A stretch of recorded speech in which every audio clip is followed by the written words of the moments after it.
What's up, everybody? My name is Brad, and welcome back to the channel. Today, I thought it would be fun to do something a bit different, something I've never done before, and that is a tier ranking video. And I've seen other people do videos of this for movies, TV shows, music, books, and so on and so forth.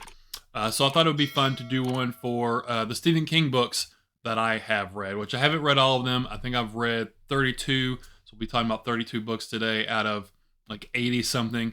But I think it'd be fun to rank them in this tier ranking thing. If I can get the screen capture thing figured out, which if you're watching this video, I'll have it figured out by then. But Stephen King, he is definitely my most read author for sure, by far. Like I said, I think I've read 32 of his books, and then like second place might be like person I've read like 5 books from, like maybe George R. R. Martin. I think I've read 5 of his. Brandon Sanderson, 5 of his. And so it's not even close. It's a huge gap between Stephen King and then whoever else is in second. And saying I've read the most books by him, I've only read like a third of his books or so. I think I still have like 50 or so books left to read, which is crazy to say I've read 30 books from Stephen King and I still have about 50 left to go, which is kind of mind-boggling. So he's my most read author, and he's definitely probably my favorite author as well. So I just thought this would be a fun thing to do. How many books I've read now, and then maybe once I finish all his books, we'll go back and revisit and rank them all over again. So I've got my tier list on here. So at the top, I've got Peak, which is the very top, as close to perfection as you can get. Then Loved It, great, good, meh, it's just okay. And then the bottom one, I'm sure you've seen the meme, ooh, brother, ooh, that, it's not good. It's garbage. I didn't like it at all. So those are my tiers, and I've got the books mixed up down here, so they're not in like chronological order or anything like that. So we'll just go right from the beginning. So first up, we have The Outsider. The Outsider is a sequel to the Mr. Mercedes trilogy. I think you can read it as a standalone, but if you care about spoilers at all and you're going to read the Mr. Mercedes trilogy, read that trilogy first, then read The Outsider, because The Outsider does spoil the ending of that trilogy. So this is the continuation of Holly Gibney's story. I remember I really liked the story, but the ending was sort of, didn't live up to the rest of the story. The ending sort of fell flat for me. I wish there was more sort of oomph behind the ending there. But I did enjoy the story. So where do we even put this? Right off the bat, I've got a conundrum. Where am I going to put it? I think I'm gonna go between great and good. If there was one in the middle, that'd be good, but I'm gonna go good. I think it was a good story. I enjoyed continuing Holly's story, but the ending it didn't live up to what I was hoping it would do there at the end.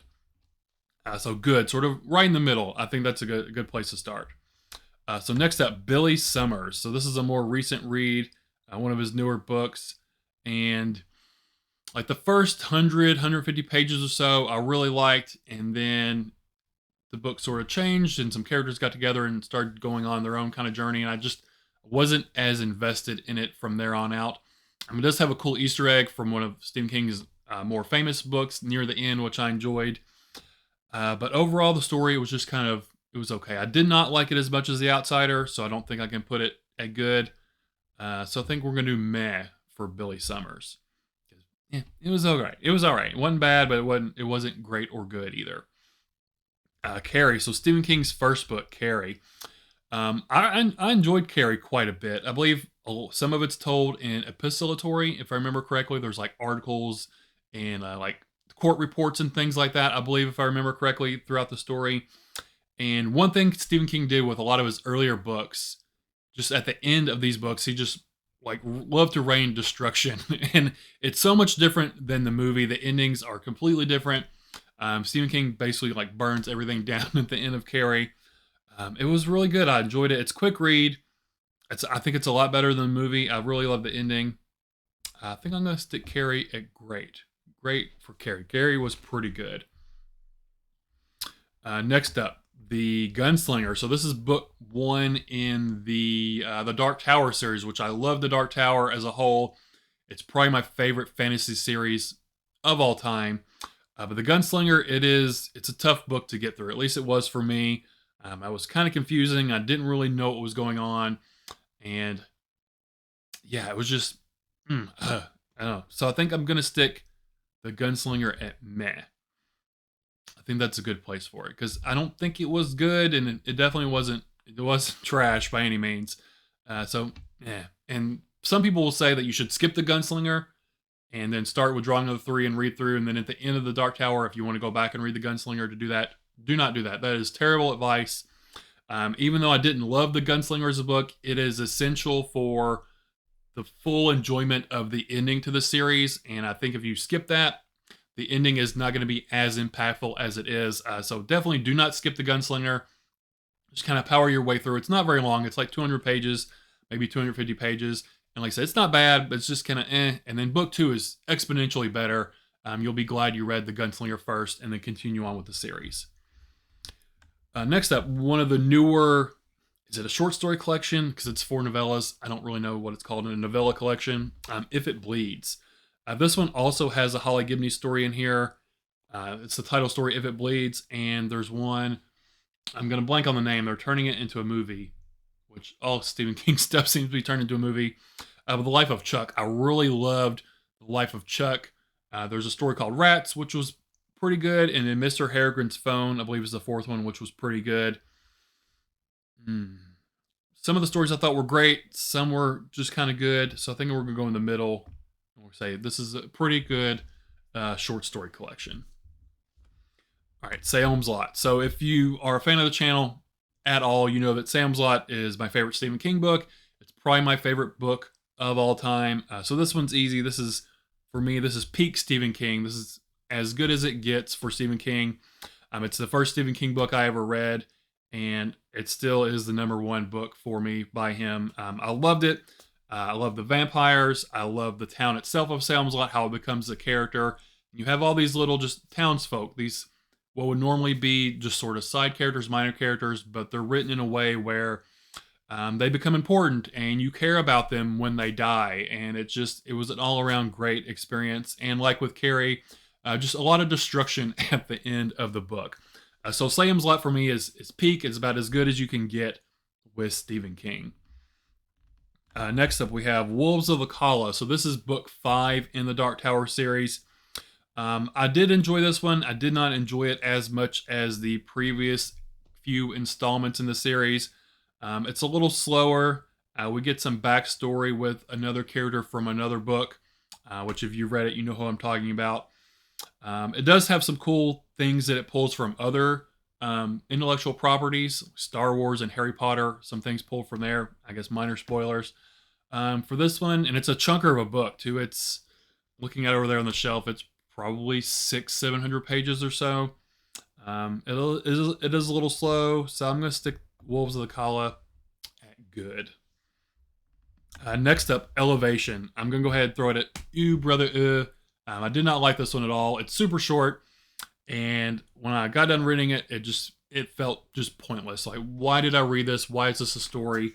It had a cool concept of the guy getting lighter and lighter and kind of starting to float away, but really nothing was done with it, and which was a shame because it was a cool concept, but Elevation, I did not enjoy that one really at all. The Shining, arguably Stephen King's most popular book, that or it. The Shining, I really like The Shining a lot. I think I like the book more than the movie. There's big differences between the two. I like both of them, but I think I like the book a bit more. It was more just sort of getting into Jack's head and seeing his sort of devolvement into madness, where in the movie it almost seems like he's crazy from the beginning. In this, it seems like he's a pretty good guy at the beginning for the most part, and then he slowly, gets more delusional and more psychosis and all that kind of stuff. It's a really good read. I think I'm going to put The Shining at, I loved it. The Shining was really good. Let's see, Gwendy's Button Box, which he wrote with Richard Chismar. If I'm being completely honest, I really don't remember much about this book, if that's saying anything at all. I remember thinking it was okay. I couldn't tell you anything about it, so we're going to stick this one at meh. Next up, we have The End of Watch, which is the final book, third book in the Bill Hodges trilogy. This one kind of diverted from the trilogy. It was kind of straightforward for the first two books, and then this one kind of threw some supernatural elements in there. I enjoyed it. I enjoyed the whole trilogy. I think we'll stick that one at good. It was a solid enough ending to that trilogy, I think. Pet Cemetery, man, this is probably one of the scarier Stephen King books, especially if you're a parent and have young children, which I was at the time, had young kids when I read this book. And I think that really elevated the scariness and what goes on. Here, if you know what happens to Gage in the book and the movie, then you know what I'm talking about. Um, I really like the Native American aspects of it, with the Indian burial ground and all that kind of stuff. This one's a really good one. Hmm. Do I want to put it at peak? Is it peak or is it loved it? I think I did like it a bit more than The Shining, so I think we're gonna stick it at peak up there with Salem's Lot. Joyland. Joyland's one you really don't hear people talk about too much, but I think the people that have read it tend to really love it a lot. It's kind of about a haunted amusement park, and I think this one was pretty good. It is one of the shorter ones. I don't really remember too much about the plot itself, but I do remember I did like it. I think I'm gonna stick this one at good as well. Song of Susanna. This is book 6 in the Dark Tower, and this one's kind of a polarizing book. People either seem to love it or hate it because of a specific inclusion of something in there. Um, I really enjoyed the inclusion of what it was. I don't want to say what it is because it's a huge spoiler. But other than that, the rest of the book is just kind of okay. Hmm. This is a tough one. Think I think I'll do meh for Song of Susanna, bordering on good because I really, really, really liked what was included in there. But the rest of that book just didn't carry as much weight as that one specific inclusion at the end of that book. And it's just a lot shorter. Really, this one and the final book, The Dark Tower, they could have been combined into one, but I think they were so big he split them up. So meh for Song of Susanna, with the caveat I really enjoyed the certain inclusion in there, which if you've read it, you know what I'm talking about. Finders Keepers. This is book 2 in the Bill Hodges trilogy. Um, this one was also pretty good. I can't remember if I liked it more than the first one or not. I think I'm gonna say stick this one in good as well. What's this one? Went Through the Keyhole. So this is the sequel slash prequel to the Dark Tower series. He wrote it after everything was complete, but in the timeline, it takes place between books. It's either 3 and 4 or 4 and 5. I can't remember for sure. I want to say 3 and 4, but don't hold me to that.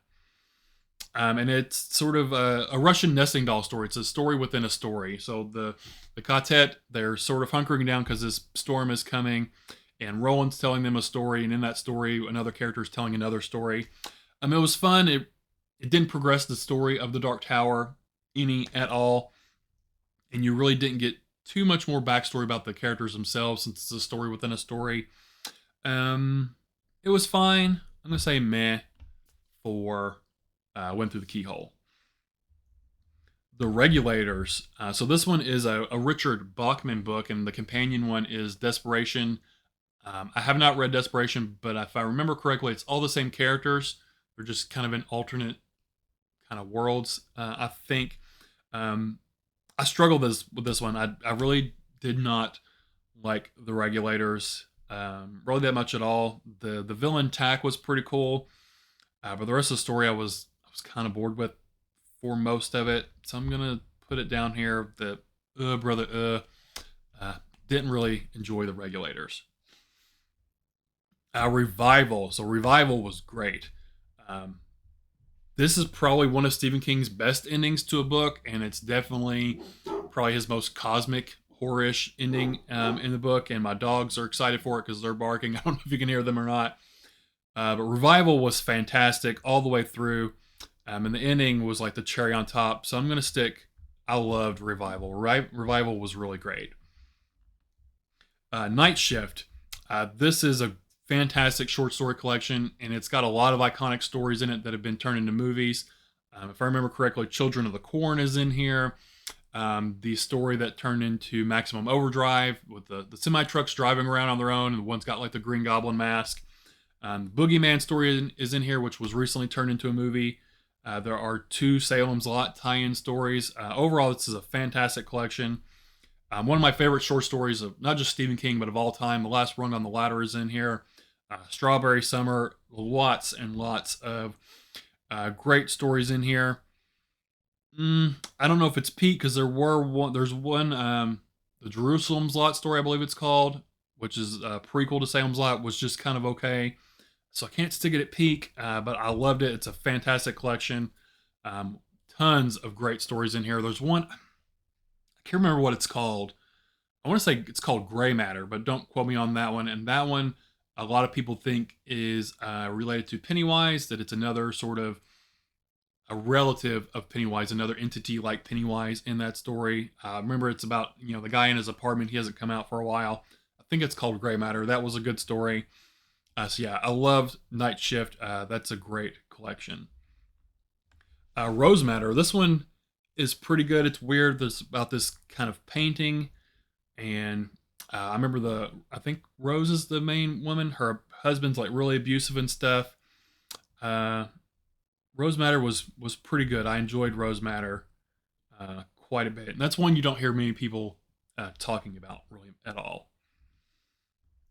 Later from Stephen King. So this is one of the hard case crime novels. I enjoyed this one too. It was pretty good. I know a lot of people didn't really like this one. I did enjoy it. It's kind of the mom is like a police detective, I believe, and the son, he uncovers some things. It was pretty enjoyable. I liked it. So this one is, can't see, what is it? The Dark Tower. So this is book number 7 in the Dark Tower series, the conclusion to the series. And depending on what day it is, it's a toss-up between if this is my favorite or if Drawing of the Three is my favorite for the entire series as a whole. But I loved how King wrapped this story up. I absolutely love the ending, the true ending, the coda ending. I don't think you could have ended it any other way. It's perfect. Cause, a will, and a circle. Did I love it, or is it peak? I'm gonna say it's peak because I think the ending is absolutely fantastic. Dolores Claiborne. This is another one you don't hear many people talking about. I loved Dolores Claiborne. She was an awesome character. And this is a Stephen King book. There are no chapters in here. It's from beginning to end, it's all one big long breath, if you will. And it's sort of part of the trilogy. It's Dolores Claiborne, Rose Matter, and Gerald's Game are sort of connected in a way. I really loved Dolores Claiborne. It was great. I'm going to stick it at I loved it. She was a great character. And that one was a lot of fun. And I think that's an underappreciated King. You don't hear many people talking about that one. Misery, another great novel. This one is one I read fairly recently. Annie Wilkes is a terrifying character, terrifying human villain. She's not a monster. Just a super obsessed fan who happens to, capture the person she's obsessed with and lock him up and make him do her bidding. And for the most part, it all takes place in that one room, which is a hard thing to do. Keep something engaging and interesting and scary with it being just one setting, one room. Misery, I love Misery. Annie Wilkes is a fantastic villain. What do we got here? The Wasteland, Stephen King. So this is book 3 in the Dark Tower series. Blaine is a Pain, the mono. This one's pretty good. This one's great. I really like this one. I'm going to stick this one at great. Fairy Tale. So Fairy Tale, I did not enjoy this book. I'll say the first 100 and 150 pages were perfect. They were going on, and I loved it, or even peak category. It was old school Stephen King, coming of age. It was great. And then they went to the fairy tale land, and it completely lost me, and I was bored basically throughout the rest of it until like the very last page. The last page is good.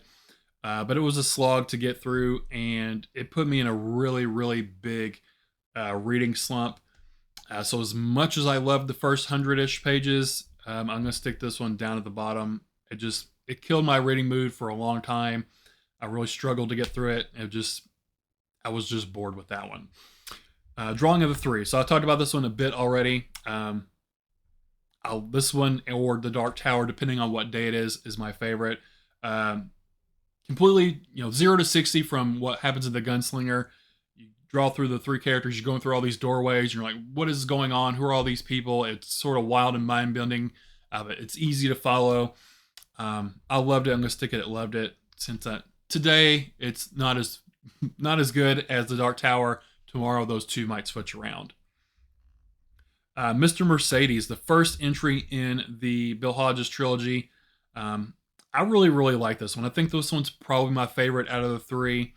It's got great characters. Introduction of Bill Hodges, Holly Gibney. I'm going to stick this one at great. That one was a lot of fun and sort of, at the time, something a bit different for King. More sort of detective, thriller-ish type story instead of, straight up just horror like he was earlier in his career. So that one was great. I really liked Mr. Mercedes. The Talisman with Peter Straub. This one, some of it I really enjoyed, and some of it was a bit slow. And I think you can tell who wrote which chapters, if it was a King chapter or a Straub chapter. I have not read the sequel, Black House, yet, and I've heard a lot that you either love the Talisman and don't like Black House, or you love Black House and you don't like the Talisman. I did enjoy it. Switching over to the other world, and what was the character's name? Wolf, I believe it was. I don't know if it was great. It was good. I think it was a good, solid Stephen King story, and I do want to check out the sequel. I do need to read Black House. So The Institute. I really liked this one when it came out too. It was reminding me of the earlier Stephen King books. Reminding me a lot of it, honestly, with the gang of kids, and we're following the kids, the coming of age story. Has some Firestarter, which even though I haven't read it, I know what it's about, sort of vibes to it, where these kids with these kind of powers, they're all taken and trapped in this institute against their will, against their parents' will, and they're kind of studied and stuff like that. I really enjoyed the Institute. It was great. I enjoyed the ending as well. I think great is a good spot for that one. It, probably the most iconic Stephen King story. That or The Shining. Pennywise the Clown. 1,000 pages of just awesome coming of age. It's got that one scene everyone talks about that's maybe like a page and a half long, and people let it ruin the whole 1,000-page experience, which, granted, it was a very odd, weird scene, but everything else that happens is just fantastic. I love the characters in here. I love the ending. The ending made me tear up a little bit with what happens. And Pennywise the Clown is probably one of the most iconic villains of all time. It is super long. I love long stories. You get a lot of history from Derry.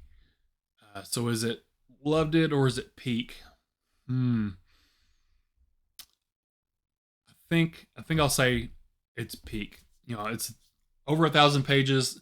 I read it in a couple weeks, which for me, that's flying through it super quick.